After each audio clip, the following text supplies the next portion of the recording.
Here are simple instructions on how to mute the original audio in TikTok videos, whether you upload the video or record it directly in the app.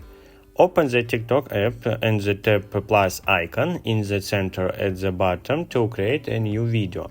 Record or upload a video, whether it's your speech or any other content you want to share. Once you have recorded or uploaded your video, click on the check mark in the bottom right corner to continue.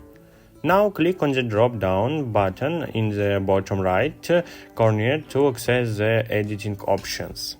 Click on Edit, then enter the editing interface. In the editing interface, you will see your video along with the various editing options. To mute the original audio, click on the small speaker icon located next to your video. This will disable or remove the background sound.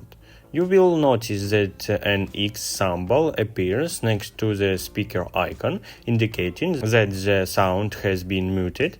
If you want to add new sound to your video, click on Add Sound and select a new audio track or music clip. When you're satisfied with the changes, click on Save to apply the changes to the video. That is it. You have successfully disabled the original sound in your TikTok video. Feel free to add additional sound or effects as you see fit. If you have any questions or need further clarification, feel free to leave them in the comments below. Enjoy creating your content for TikTok and see you in the next installment.